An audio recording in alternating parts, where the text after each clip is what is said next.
Good morning everyone, and welcome back to my channel. So this morning I want to show a new lady who asked for a video how to make a very simple journal. She never made one before and asked for something to help her just to start. I know that there's hundreds and thousands videos available on YouTube, but this one is just a very elementary one for a very simple start. Just an idea to get her going, or to get anyone new to this going. Now, the important thing for me about junk journaling is that you can really use anything you have. There's no right, no wrong, no way that you must or mustn't do, nothing that you can't or cannot do. You can actually use in a journal what you have, and that is the most important thing. It's not to go and buy out, go out and buy new things that you need. If you are a crafter, you will have something to make a journal with. If that can be paper, it can be normal typewriting paper, it can be cardstock, it can be things you get in the post, it can be old books, it can be, you must actually just see what you have. If you used to do needlework, you will use that. If you used to do any paper craft, you can use that. If you are if you're just coloring in your coloring in, you can use that. You can actually use anything. So, and that is the important thing. According to me, junk journaling is one of the cheapest crafts that you can start with if you love it. I used to make cards, I used to scrapbook, I used to do all different kinds, and when I started with junk journaling, I just love it so much. I just want to do this. So what you need is definitely a little sturdy piece of paper.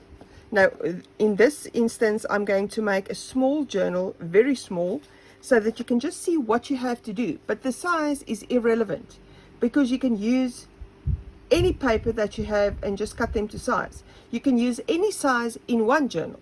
Everything doesn't have to be the same size. You can actually do whatever you want. So what I did here, this was a piece I had left.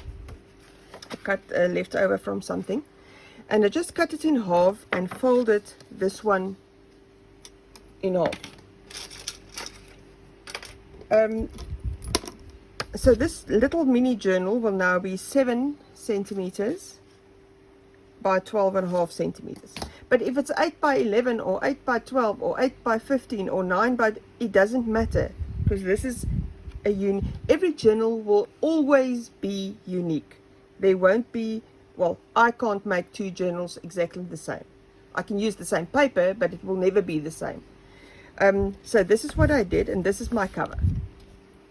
Then I took out a few pieces of paper. Now this one is from an atlas.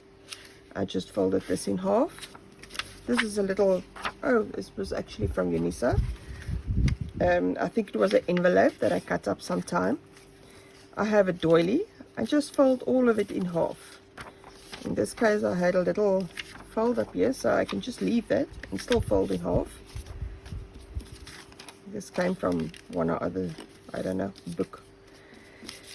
You can use normal paper that you use to print on.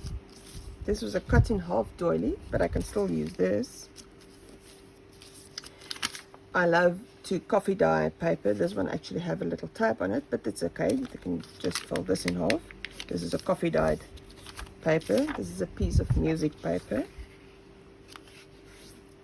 So in this case, I'm only going to do one signature. In my opinion, it depends on how thick you want your journal to be. 10 to 15 pages per signature might be best. I'm not sure You can do thicker, you can do whatever you want to, because it's your journal. but just for me to, in a single, if I make a cover like this one, and it's got a hard cover, this is about 3.5 inches, this cover. Then I put in two signatures, 12 or 13 pages each. This is another one, and I put in 2 signatures in this one, and it's 12 to 13 pages each. So in this small one I won't add more than this.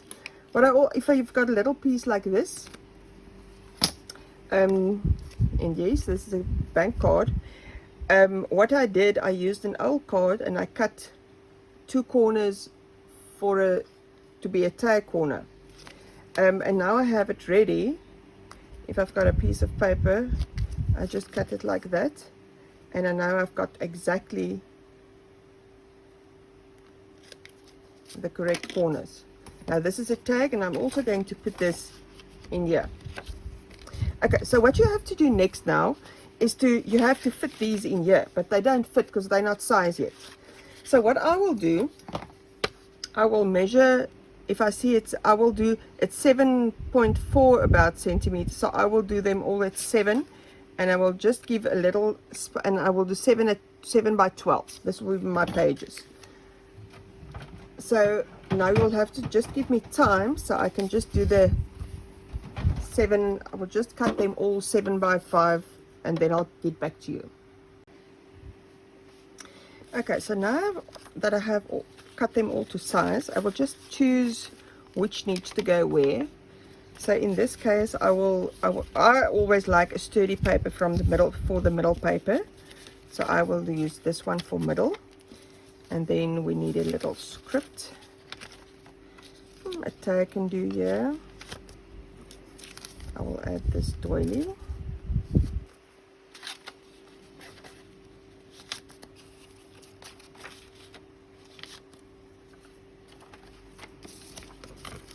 Little atlas paper, another small doily, some lined blank music paper, and this one. All right, and then I put them in my cover, so you can see they fit there. In this case the doily will stick out, but when I cut them to size, I saw this, but this will be nice if it just sticks out there. All right, so now they open it in the middle, and I use a paper clip or whatever you have to just keep it all in place. All right, then I use my precision ruler.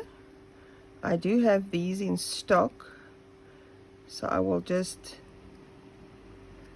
add them at the bottom of the video, so you can, if you need them.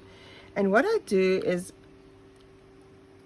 in the middle I will make a hole, and then I will decide where I want to stitch. So in this case I will just do it here and one here. You can also do this with a regular ruler, but this one is just easy to have. Then you poke a hole, just be careful for your fingers at the back.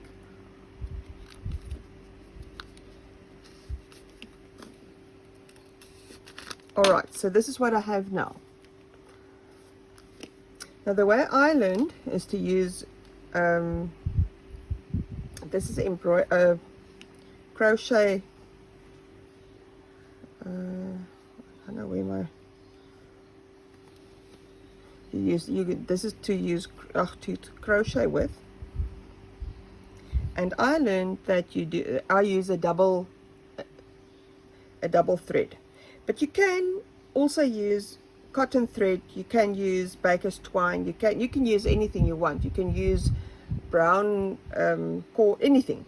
All right, so what I do in this case, because it's thin, I do 1, 2, 3, and then I double it. So it's 3 times the length of your book, and then I double it because I wanted a double thread.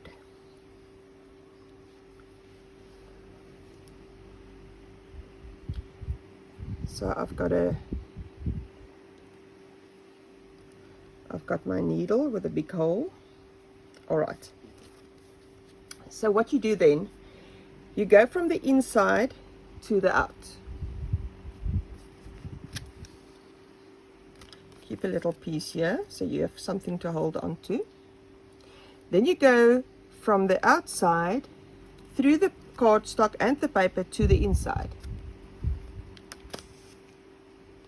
Then you go all the way to the other side, the right hand side. You go out again from the inside to the out. Now you will see you've got a solid thread in the middle, and then again in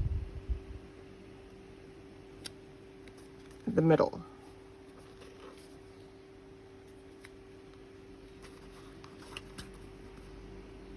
Okay, so this is what you have, and this is what you want to have. This is called the 3-hole pamphlet stitch, and this is my favorite.